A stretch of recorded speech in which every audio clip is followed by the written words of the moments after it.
بدکرداریاں پھیل گئی، آوارگی پھیل گئی، زندگی برائیوں کے دلدل میں پھنستی چلی گئی، جھوٹ عام ہو چکا، سود عام ہو چکا۔ لیکن جب دماغ کے اندر یہ بات موجود تھی کہ یہ کتاب صرف پڑھنے کی نہیں بلکہ اس کتاب پر عمل بھی کرنا یہ اس کتاب کا تقاضا ہے، تو بندوں کی سچویشن یہ تھی کہ اللہ کی کتاب پر عمل کرتے تھے، اللہ برائیوں سے محفوظ رکھتا تھا۔ آپ جانتے ہیں میرے پیارے آقا صلی اللہ تعالی علیہ وسلم کے پیارے دیوانوں، جن لوگوں کو اللہ نے کامیابی عطا فرمائی وہ قرآن پر عمل کرنے کی بنیاد پر، قرآن مقدس کی پیروی کی بنیاد پر، قرآن مقدس کے اتباع کی بنیاد پر۔ ایک واقعہ میں آپ کے سامنے عرض کرتا ہوں، آپ اس سے اندازہ لگائیں۔ اللہ اکبر، دور فاروق اعظم رضی اللہ مولا تبارک و تعالی عنہ کا ہے، اور فاروق اعظم کے دور کے اندر مسجد میں عورتیں نماز کے لیے آیا کرتی تھی۔ اس زمانے میں سیدنا فاروق اعظم کے دور پاک میں ایک خوبصورت عورت مسجد میں نماز کے لیے آیا کرتی تھی، تو اس کا راستہ روک کر ایک نوجوان کھڑا ہو گیا۔ عورت نے اس سے پوچھا، کیوں میرا راستہ تو روکے ہوئے ہے؟ اس نے جواب میں کہا کہ مجھے تم سے بے پناہ محبت ہو گئی ہے اور تمہارے بغیر میں جی نہیں سکتا۔ اس عورت نے جواب میں کہا کہ مجھے یہ بتاؤ میرے لیے تم کیا کر سکتے ہو میری محبت میں؟ تو اس نے کہا میں آسمان سے تارے بھی توڑ کر لا سکتا ہوں۔ اس عورت نے جواب دیا کہ اگر تم اپنے دعوے محبت میں سچے ہو نا تو میں تمہیں ایک چیز بتاتی ہوں، تم پہلے وہ کر کے بتاؤ، پھر تمہیں مجھے تلاش نہیں کرنا پڑے گا، میں تمہارے راستے میں کھڑی رہوں گی انتظار میں۔ اس نے کہا جو تم کہو مجھے منظور ہے۔ اس نوجوان سے اس عورت نے کہا 40 روز تک فاروق اعظم کی اقتداء میں نماز ادا کر، اور 40 روز نماز ادا کرنے کے بعد مجھ سے ملاقات کرنا۔ 40 روز اس نے نماز ادا کی فاروق اعظم کی اقتداء میں، اور 40واں دن ختم ہوا، عورت راستے میں کھڑی تھی، لیکن وہ نوجوان نکلا تو نگاہیں جھکائے نکلا۔ عورت نے کہا 40 دن کی مدت ختم ہو چکی ہے، اب کیا ارادہ ہے؟ اس شخص نے جواب میں کہا میں نے امیر المؤمنین سے قرآن سن کر اپنے مولا سے رشتہ جوڑ لیا ہے، اب تیری مجھے کوئی حاجت ہے ہی نہیں۔ یہ اللہ کے کلام کی تاثیر، یہ ہے قرآن مقدس کا اثر۔ آج کیا کر رہے ہیں؟ فتنوں کے طوفان کے اندر، برائیوں کے سیلاب کے اندر ہمارا حال یہ ہے کہ ہم اللہ کی کتاب سے رشتہ کمزور کیے بیٹھے ہیں۔ ماہ رمضان المبارک کے اندر بھی اللہ اکبر، قرآن مقدس کی تلاوت کچھ لوگ کرتے ہیں اور کچھ رات کو بیڈمنٹن کھیلتے ہیں، بلکہ عالم اتنا خراب ہے، حالات اتنے بد سے بدتر ہیں کہ لڑکیاں بیڈمنٹن گلیوں کے اندر اور اپنے گھر کے دالان کے اندر یا بلڈنگ کی چول کے اندر کھیلتے ہوئی نظر آتی ہیں۔ بعض جگہوں پہ کیرم کلب شروع ہو جاتے ہیں، بعض جگہوں کے اوپر جو ہے وہ نہ جانے کیا کیا گیم شروع ہو جاتے ہیں، اور رات بھر مسلمان رمضان کے مہینے کے اندر اسی طرح سے برائیاں کرتا ہے جیسے اس کو قدرت کے اس انعام کا کوئی خیال ہی نہیں ہے، وہ اللہ کی نعمتوں کو جھٹلا رہا ہو، ٹھکرا رہا ہو۔ پھر ایسے انسان کو پروردگار زمین پر عزت کی زندگی نہیں عطا فرماتا۔ تمہیں انقلاب لانا ہے، تمہیں سوسائٹی کی روش کو چینج کرنا ہے، تمہیں معاشرے کے اندر پھیلی ہوئی قرآن سے لا تعلقی کو ختم کرنا ہے، تمہیں قرآن مقدس سے قریب بھی ہونا ہے اور قریب کرنا بھی ہے۔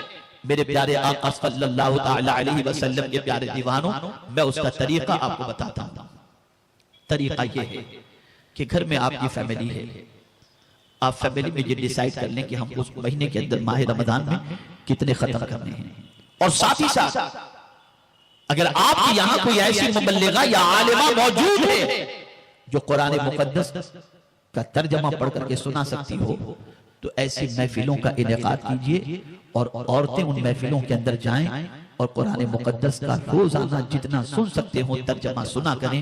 اور اگر یہ محفل آپ منعقد نہیں کر سکتے تو آپ سنی مترجم کی آواز کے اندر کنز الایمان جو ہے اس ترجمے کو قرآن مقدس کے آپ سماعت فرمائیں، آپ کو پتہ چلے گا کہ اللہ کی کتاب میں کیا ہے اور اللہ کی کتاب آپ سے کیا تقاضا کر رہی ہے۔ میرے پیارے آقا صلی اللہ علیہ وسلم کے پیارے دیوانوں، دور کا اہتمام کریں، اور اس کا طریقہ یہ ہے کہ گھر کے اندر آپس میں تقسیم کر لیں کہ ہم اتنا پڑھیں گے، ہم اتنا پڑھیں گے، تم اتنا پڑھنا، اور اس طرح سے گھر میں قرآن شریف کی تلاوت کا رواج دو۔ میں یہ نہیں کہتا کہ آپ مسجد ہی میں جا کر کے پڑھو، میں مردوں سے بھی کہوں گا کہ مسجد میں بھی پڑھو، گھر میں بھی پڑھو، اللہ اکبر، اور ایک ختم پر اکتفا نہ کرنا اور ایک ختم پر رک مت جانا۔ امام اعظم ابو حنیفہ کا معمول یہ تھا کہ ماہ رمضان المبارک میں ایک ختم رات کو کرتے تھے، ایک ختم قرآن کا دن میں کیا کرتے تھے۔ یہ قرآن سے شغف تھا، یہ قرآن سے تعلق تھا۔ قرآن سے کبھی سحری حاصل ہو ہی نہیں سکتی، کبھی پیٹ بھر ہی نہیں سکتا۔ اے رسول اعظم صلی اللہ علیہ وسلم کے دیوانوں، آپ اگر رزق میں ترقی چاہتے ہو قرآن پڑھو، اگر آپ بیماری سے نجات چاہتے ہو قرآن پڑھو، آپ طبیعت میں سکون چاہتے ہو قرآن پڑھو، آپ اپنی بچیوں کا رشتہ کرانا چاہتے ہو قرآن پڑھو۔ قرآن میں ایسے دیوانے بن جاؤ، ایسے دیوانے بن جاؤ کہ میرے آقا صلی اللہ علیہ وسلم فرماتے ہیں اگر کوئی تلاوت قرآن مقدس میں اتنا ڈوب جائے کہ دعا کا وقت بھی وہ تلاوت میں خرچ کر دے اور دعا مانگنے کی بجائے دعا کے وقت میں بھی وہ تلاوت کر دے، تو میرا مولا اس کی طلب سے زیادہ اسے عطا فرما دیتا ہے، اور فرماتا ہے میرے بندے کو میرے کلام سے اتنی محبت ہے کہ وہ اس میں مگن ہو گیا، جس کی وجہ سے اللہ عز و جل اس کی جھولیوں کو بھر دیا کرتا ہے۔ اے رسول اعظم صلی اللہ علیہ وسلم کے دیوانوں، میں محسوس کر رہا ہوں، کچھ دنوں سے دیکھ رہا ہوں، سوسائٹی کا جائزہ لے رہا ہوں، مسلمانوں کی طبیعت کا سروے کر رہا ہوں، محسوس ہو رہا ہے کمزوری پیدا ہو رہی ہے، خوف پیدا ہو رہا ہے، ہراس پیدا ہو رہا ہے، بے چینی پیدا ہو رہی ہے گناہ کی وجہ سے یا اور چیزوں کی وجہ سے، اور مسلمان چاہتا ہے کہ اسے سکون ملے۔ اللہ نے ایک نسخہ عطا فرما دیا اور وہ ہے قرآن۔ تم قرآن سے اپنے رشتے کو مضبوط کر لو، صحیح طریقے سے پڑھنا شروع کر دو، انشاءاللہ العظیم قرآن تمہیں طاقتور بنا دے گا۔ اور فرمایا گیا ام المؤمنین حضرت عائشہ صدیقہ رضی اللہ تعالی عنہ نے بڑی پیاری بات ارشاد فرماتی ہے قرآن کو اپنے سے آگے رکھو، قرآن کو اپنے سے آگے رکھو، یعنی اتنی تلاوت کرو کہ یہ قیامت میں تم سے پہلے اللہ کی بارگاہ میں بطور ثواب جمع ہو جائے۔ فرماتے قرآن کو اپنے سے آگے رکھو، یہ قرآن تمہیں کبھی کہیں پیچھے رہنے ہی نہیں دے گا، یہ تمہیں بھی دنیا اور آخرت میں ہمیشہ آگے رکھے گا۔ اور قرآن کو پیچھے مت رکھو ورنہ یہ قرآن کو پیچھے رکھنا تمہیں جہنم میں لے جائے گا۔ مسلمانوں عادت بنا لو، روزانہ بلا ناغہ قرآن شریف کی تلاوت کرو۔ میرے پاس اتنا وقت نہیں کہ میں آپ کو قرآن کے فضائل اور تلاوت کے فضائل پر کچھ بتا سکوں، لیکن اتنا میں ضرور عرض کروں گا کہ جس نے بھی اس کتاب کے دامن کو تھاما ہے، اس کتاب نے کبھی گرنے نہیں دیا۔ اے مسلمانوں تم سب لینگویج سیکھتے ہو، قرآن کیوں نہیں سیکھتے؟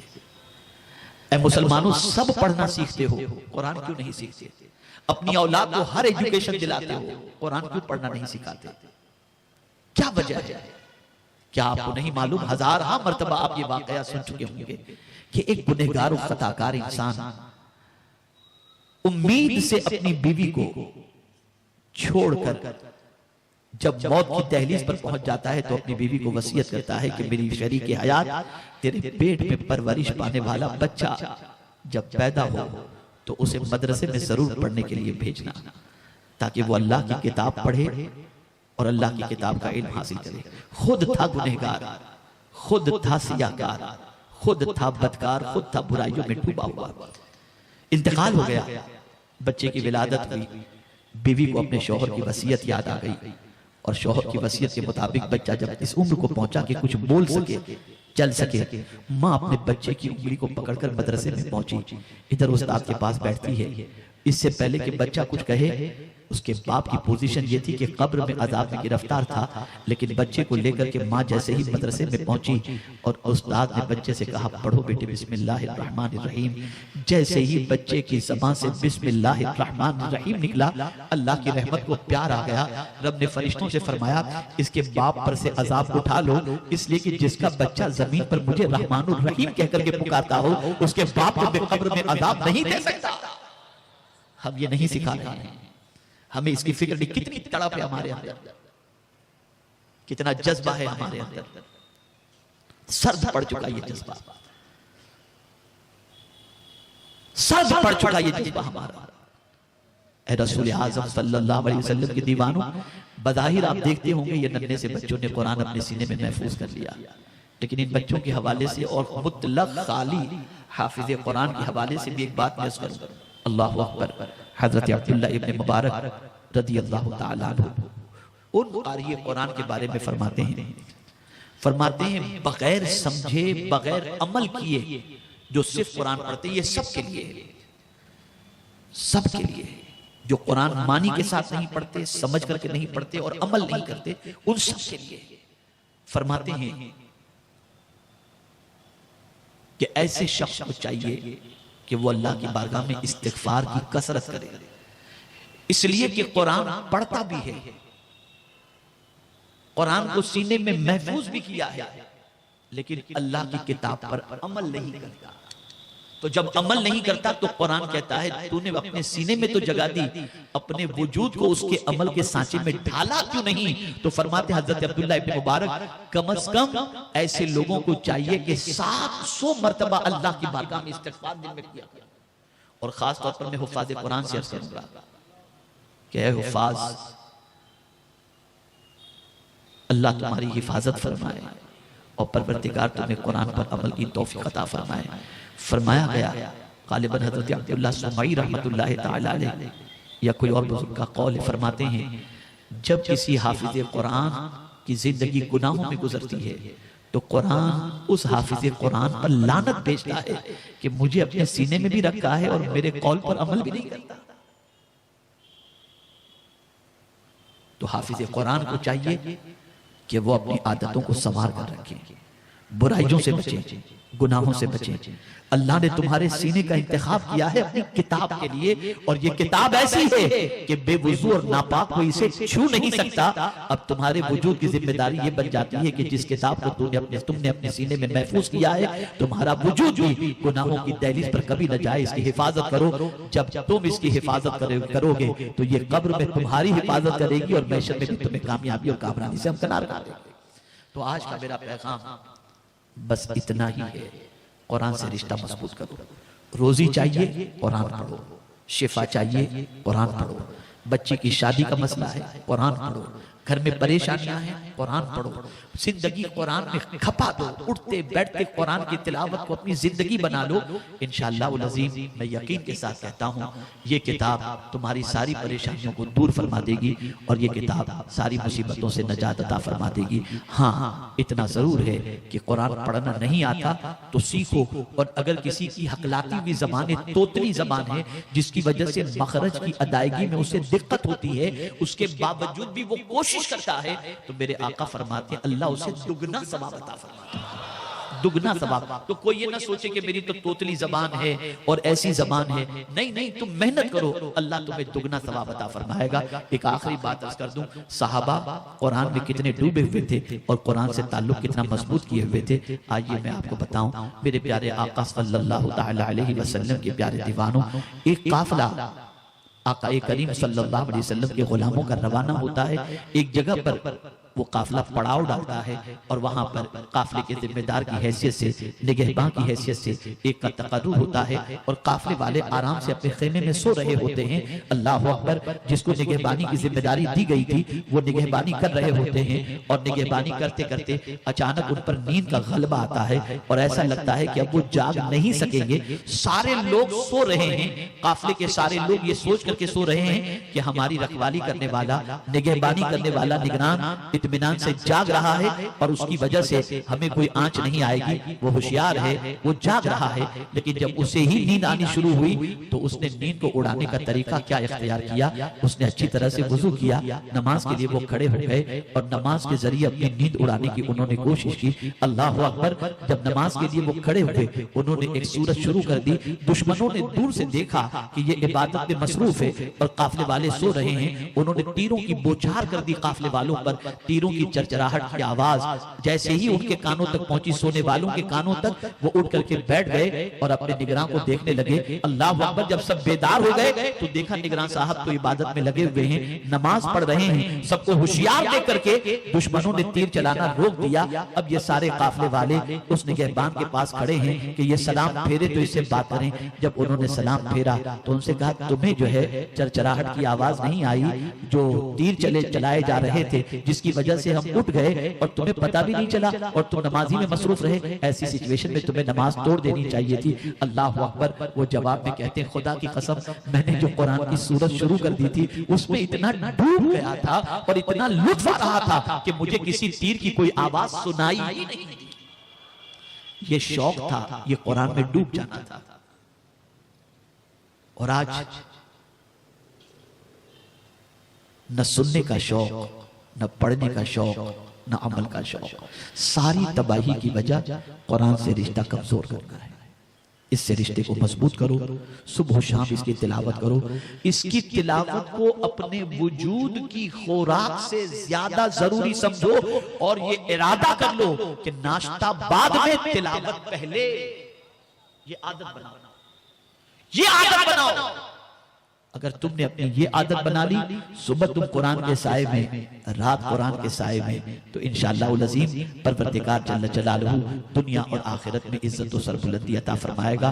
میں اس سلسلے میں آپ کو پھر پہلی بات عرض کر دوں. آقا فرماتے ہیں قرب قیامت فتنے بہت اٹھیں گے. مولا علی نے پوچھا تھا ان فتنوں سے بچاؤ کی کیا صورت ہے، تو سرکار نے فرمایا تھا قرآن، قرآن اور قرآن. آج فتنے اٹھ رہے ہیں، کئی فتنے اٹھ رہے ہیں. اگر ان فتنوں سے بچ سکتے ہو تو اس کا ایک ہی طریقہ ہے، اللہ کی کتاب سے رشتہ مضبوط کرو، قرآن سے رشتہ مضبوط کرو. اور سن لو، میرے آقا نے فرما دیا خیرکم من تعلم القرآن وعلم، تم میں سب سے بہتر وہ ہے جو قرآن سیکھے اور قرآن سکھائے. یہ بچے ڈاکٹر سے بہتر ہیں، یہ بچے انجینئر سے بہتر ہیں، یہ بچے لائر سے بہتر ہیں. اس لیے کہ ان کو بہتر میں اپنی طرف سے نہیں کہہ رہا ہوں، مدینے کے تاجدار کی طرف سے کہہ رہا ہوں. ان کو بہتری کی سند میرے آقا صلی اللہ علیہ وسلم نے عطا فرمائی. اس سے کوئی ڈاکٹر یہ نہ سوچے کہ ہم انہیں عزت والا نہیں سمجھتے، لیکن اتنا ہم ضرور کہیں گے وہ دنیاوی تعلیم کے اعتبار سے ضرور عزت والے ہوں گے، لیکن ان کے اور ان کے درمیان وہی فرق ہے جو دنیا کی کتاب اور اللہ کی کتاب میں فرق ہے. اللہ کی کتاب کا جو مرتبہ ہے، اللہ عز و جل اپنے کتاب کی، اپنی کتاب کی وجہ سے انہیں جو مرتبہ عطا فرماتا ہے وہ مرتبہ معمولی نہیں ہے. کل بروز قیامت ان کے اس کے اللہ کی کتاب کے حافظوں کو یہ درجہ دیا جائے گا اور مقام دیا جائے گا، عزت دیا جائے گا کہ 10 ایسے لوگوں کو اپنے ساتھ لے کر جنت میں چلے جائیں جن پر جہنم واجب ہو چکا ہوگا. یہ پروردگار کی طرف سے ان کو اعزاز ملے گا، پروردگار کی طرف سے ان کو انعام ملے گا. حافظوں کی قدر کرو، عالموں کی قدر کرو، داعیان دین کی قدر کرو. اور میرے پیارے آقا صلی اللہ علیہ وسلم کے پیارے دیوانوں، خود بھی قرآن سیکھو، بچوں کو بھی قرآن سکھاؤ. اور انشاءاللہ العظیم ماہ رمضان المبارک سے پیشتر بھی اور اس کے بعد بھی الحمدللہ آپ کو یہ اطلاع ملے گی کہ سنی دعوت اسلامی کی جانب سے جو مکاتب چل رہے ہیں ان مکاتب کا ایک بڑا جال انشاءاللہ پھیلایا جائے گا. اور ہم چاہیں گے کہ آپ میں کا کوئی نوجوان ایسا نہ ہو جو قرآن پڑھنا نہ جانے. ہر ایک قرآن پڑھنا سیکھ لے، وقت نکالے، قرآن سیکھنے کے لیے وقت نکالے. یہ مت سوچنا کہ میں اس عمر میں قرآن کیسے سیکھوں. میں اپنا واقعہ بتا رہا ہوں. میرے پاس میرے ابتدائی زمانے کی بات بتا رہا ہوں، جب میں حافظ قرآن ہوا تھا اس وقت کی بات بتا رہا ہوں. کوئی تحریک وغیرہ یہاں پر ہندوستان میں تھی ہی نہیں دعوت و تبلیغ کی. مجھے شوق تھا قرآن مقدس سکھانے کا. تو میرے پاس ہمارے شہر کے اندر ایک 63 سالہ کا مبیش ضعیف چاچا، وہ میرے پاس قرآن سیکھنے آتے تھے اور میں نے ان کو الحمدللہ 3 مہینے میں قرآن پڑھنا سکھا دیا تھا. سبحان اللہ. ممبئی کی ایک مسجد کے اندر جہاں میں وقتی طور پر امامت کرتا تھا، وہاں کوئی اعتکاف کے لیے بیٹھنے کو تیار نہیں تھا. ایک خان صاحب سے ہم نے کہا کہ آپ اعتکاف میں بیٹھ جائیں، تو انہوں نے مجھ سے کہا تھا کہ میں اعتکاف میں بیٹھ کے کروں گا کیا، مجھے کچھ تو آتا نہیں. تو میں نے کہا کچھ نہ کرنا، خالی قرآن پڑھتے رہنا، خالی قرآن پڑھتے رہنا. تو ان کے جملے تھے کہ 40 سال ہو گئے میں نے ایک ختم ابھی تک قرآن کا نہیں کیا. اس سے پہلے ختم کرتا تھا، قرآن پڑھنا آتا ہے، لیکن 40 سال ہو گئے میں نے ابھی تک قرآن شریف ختم نہیں کیا. تو اب آپ کہہ رہے ہیں تو میں اعتکاف میں بیٹھ جاتا ہوں، شاید میرا قرآن ختم ہو جائے. الحمدللہ وہ اعتکاف میں بیٹھے اور قرآن ہی پڑھتے رہے، قرآن ہی اٹھتے قرآن شریف پڑھتے اور جیسے بیدار ہوتے پورا وقت قرآن شریف میں ختم کیا. پھر قرآن شریف سے ایسا چسکا لگ گیا کہ ہر 10 دن کے اندر قرآن ختم کرنے کی ان کی عادت بن گئی. اس کتاب سے کبھی پیٹ نہیں بھرتا. ذرا تعلق قائم کر کے دیکھو، تعلق قائم کر کے دیکھو، پڑھو. بہت سارے ہمارے معمر حضرات ہیں، عمر رسیدہ ہیں، وہ بیٹھے ہوں گے اوٹے پہ گپ شپ کرتے ہیں، ادھر ادھر کی باتیں کرتے ہیں. بھئی آپ قبر کی تیاری کرو کچھ. یہ گپ شپ، یہ دوست، یہ اوٹے، یہ بھنکس، یہ آپ کو قبر میں کام نہیں آئے گی، اللہ کی کتاب کام آئے گی. کر لو تیاری وہاں کے لیے. عورتیں ٹائم پاس کرتی ہیں، بند کرو یہ ٹائم پاس کرنا، سیکھ لو قرآن. واٹس ایپ، ٹویٹر، اس پر پوری زندگی ختم ہو رہی ہے. میسج کے بغیر بھی نہیں رہتے. نادانو دن کا 8-8 گھنٹے تم جو ہے واٹس ایپ پر ختم کرتے ہو. اللہ کی کتاب کے لیے تمہارے پاس 15 منٹ نہیں، 20 منٹ نہیں. وقت نکالو اور قرآن سے رشتے کو مضبوط کرو. کوئی گھر مسلمان کا ایسا اب نہیں ہونا چاہیے جس گھر میں قرآن کی روزانہ تلاوت نہ ہوتی اور قرآن روزانہ نہ کھلتا ہو. انقلاب پیدا کر دو اور ہر گھر کے اندر قرآن کی تلاوت کا سلسلہ شروع کر دو. انشاءاللہ العظیم آپ دیکھیں گے اللہ کی کتاب پڑھی جائے گی, برکتوں کا نزول بھی ہوگا, اور شیطان, پریشانیاں, مصیبتیں یہ سب بھاگتی چلی جائیں گی, اور آپ کے گھر کے اندر اللہ کی بارگاہ سے سکون نازل ہونا شروع ہو جائے گا. مجھے امید ہے کہ آج کے میرے اس پیغام کو آپ دل و دماغ میں بٹھائیں گے, اور میرے پیارے آقا صلی اللہ تعالی علیہ وسلم کے پیارے دیوانوں, ماہ رمضان شریف کا تعلق قرآن سے بڑا عظیم ہے کہ اسی ماہ مبارک میں اللہ نے قرآن مقدس کو نازل فرمایا. میرا رب فرماتا ہے اِنَّا أَنزَلْنَاهُ فِي لَيْلَةِ الْقَدْرِ شَهْرُ رَمَضَانَ الَّذِي أُنزِلَ فِيهِ الْقُرْآنِ. یہ قدر والی رات بھی ماہ رمضان میں ہے, اور ماہ رمضان کے اندر اللہ نے قرآن نازل فرمایا. تو ہم اللہ کی بارگاہ میں یہ اعلان کریں, مولا اتنی عظیم کتاب تو نے ہمیں عطا فرمائی ماہ رمضان المبارک میں, ہم اس نعمت کا شکریہ اس طرح سے ادا کرتے ہیں کہ ہم پڑھیں گے بھی, سمجھیں گے بھی, اور انشاءاللہ اس پر عمل کریں گے بھی. میرے مولا اور تیری خوشنودی حاصل کرنے کی کوشش کریں گے. مجھے امید ہے کہ آج سے آپ اس چیز کی کوشش کریں گے انشاءاللہ. ایک بار یہ بھی ذہن میں رکھو, آپ کا بچہ دنیا کی کوئی ڈگری نہ لے سکے, فکر مت کرنا. فکر کس چیز کی ضرور کرنا کہ آپ کا بچہ قرآن سے غافل نہ ہو, اسے قرآن پڑھنا آنا چاہیے. اس کی فکر پرائیورٹی میں کرو. سب سے پہلے اسے سکھاؤ, قرآن سکھاؤ اسے, اللہ کی کتاب پڑھنا سکھاؤ اسے, اور اس کے ساتھ ساتھ دوسرے علوم بھی سکھاؤ, ڈاکٹر بناؤ, انجینئر بناؤ, لیکن پہلے یہ دیکھو کہ قرآن شریف کو صحیح طور پر پڑھتا ہے کیا. میرا پوتا امریکہ میں, میرا بیٹا امریکہ میں رہتا ہے, لیکن الحمدللہ میں اپنے پوتے کا جو تقریباً 6 سال کا ہے وہاں وہ رہتا ہے, میں یہاں سے اس کا قرآن شریف سنتا رہتا ہوں, ویڈیو کال پر قرآن شریف سنتا رہتا ہوں, کبھی ایک صفحہ اس کا قرآن شریف سنتا ہوں. سب ڈگری قبر میں کام نہیں آئے گی, قرآن قبر میں کام آئے گا. اس سے تعلق مضبوط رکھو. بیٹا اگر قرآن پڑھنا جانتا ہے تو آپ سمجھ لیجئے کہ مرنے کے بعد کا آپ نے کچھ سامان تیار کر لیا, اور اگر نہیں جانتا اور آپ نے اسے ہائیلی ایجوکیٹڈ بنا دیا, آپ کو اطمینان کی ضرورت نہیں ہے, اس لیے کہ وہ بیچارہ قرآن پڑھنا ہی نہیں جانتا, تو آپ کو بخشے گا کیا, سال ثواب کیا کرے گا. تو آج کے اس عظیم الشان روح پرور سنی اجتماع کے اندر میرا پیغام آپ کو یہی ہے, اور کوئی بزرگ آپ کو ایسے نہ ملیں گے جن کا تعلق قرآن سے کمزور ہو, اور وجہ یہی تھی ان کی زبان میں تاثیر کی کہ ان کا تعلق 2 چیزوں سے بڑا مضبوط رہتا, قرآن سے اور نماز سے. یہ 2 چیزیں بڑی عظیم ان کی زندگی میں ہوا کرتی, اور اس سے رشتہ اپنا اتنا مضبوط رکھے ہوتے تھے جس کی بنیاد پر اللہ تعالیٰ نے ان کی زبانوں میں تاثیر عطا فرمائی تھی, اور جہاں چلے جاتے تھے ان کی ذات سے اللہ تعالیٰ بگڑے ہوئے لوگوں کو سیدھے راستے پر چلنے کا موقع اور توفیق عطا فرما دیتا تھا. آج ضرورت ہے قرآن اور نماز سے اپنے رشتے کو مضبوط کرو. قرآن کے ساتھ ساتھ کوئی گھر کا بچہ, کسی بھی آپ کے گھر کے اندر رہنے والا بچہ کوئی بھی ہو, بے نمازی نہیں ہونا چاہیے, بے نمازی نہیں ہونا چاہیے. میرے آقا صلی اللہ تعالی علیہ وسلم کا معاملہ تو یہ ہے کہ مصلی امامت پر سرکار ہوتے اور پیچھے کسی بچے کے رونے کی آواز آتی, حضور نماز مختصر کر دیتے, جلدی سے ختم کر دیتے کہ بچے کے رونے کی وجہ سے اس کی ماں کو تکلیف نہ پہنچتی ہو. لیکن میرے آقا صلی اللہ علیہ وسلم فرماتے ہیں بچہ 7 سال کا ہو تو نماز کا حکم دو, اور 10 سال کا ہو تو مار کر نماز پڑھاؤ. اب باپ خود ہی نماز کے ٹائم پہ سو رہا ہوگا تو بچے کو کیا نماز پڑھائے گا, ماں خود سو رہی ہوگی تو بچے کو کیا نماز پڑھائے گا. نماز پابندی کرو, کہیں بھی رہو, کہیں بھی رہو. میں اپنا واقعہ آپ کو بتاؤں, میں غالباً کینیڈا سے یا کہیں سے آ رہا تھا, مجھے یاد نہیں ہے, نہیں ہندوستانی کا واقعہ ہے, ہندوستان کا.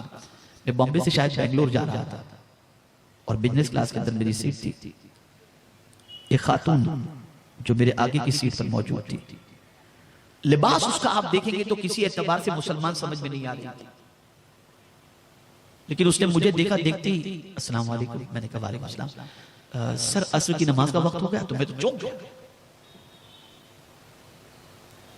میں نے کہا بہن عصر کی نماز کا وقت ہو گیا, اور میں ابھی پڑھ کر کے ہی انٹر ہو رہا ہوں. تو اس نے فوراً ٹرے کھولی, دوپٹہ نکالی, دوپٹے کو باندھی اور نماز پڑھنا شروع کی. میں نے کہا شاید ایک دن یہی نماز اسے سیدھے راستے پر لے آئے گی. اور یہی نماز اس کو باپردہ بھی بنا دے گی. پتہ یہ چلا پڑھنے والا پڑھنا چاہے تو کہیں بھی کبھی بھی نماز کو چھوڑ نہیں سکتا. آج ہماری بچیاں شادیوں میں میک اپ کر کے جاتی ہیں اور بس نماز چھوٹ گئی، عصر چھوٹی، مکئی میک اپ خراب نہ ہو جائے. شادی میں لوگ یہ نہ سمجھے کہ یہ بی بی ماں کہاں سے آ گئی. الیاذ باللہ. حسن کس نے دیا ہے؟ کسی عورت نے یا خدا نے دیا ہے؟ زندگی کس نے دی؟ اللہ نے دیا کسی اور نے دی؟ کیا کرتے ہو یہ سب؟ کیا اتنے طوفان اور اتنے پریشانیوں کے باوجود بھی تمہیں قدرت کی طرف جانے کا جذبہ پیدا نہیں ہوتا؟ اتنی مصیبتوں کے باوجود اللہ کے کلام سے رشتہ مضبوط کرنے کا جذبہ پیدا نہیں ہوتا؟ اتنی تکالیف کے باوجود تمہیں اللہ کی بارگاہ میں سر جھکانے کا خیال نہیں آتا؟ 3 چیزوں کو آج سے لازم پکڑو: نماز، تلاوت قرآن مقدس اور میرے آقا پر درود و سلام. بس ان 3 چیزوں کو پکڑ لو، آپ دیکھیں گے ادھر پڑھتے جائیں گے، ادھر دل پر اللہ کی طرف سے سکون نازل ہونا شروع ہو جائے گا. اللہ تعالیٰ مجھے آپ کو سب کو آقا کریم صلی اللہ علیہ وسلم کی تعلیمات پر عمل کی توفیق عطا فرمائے، اور پروردگار جل جلالہ مجھے آپ کو سب کو قرآن و حدیث پر عمل کی توفیق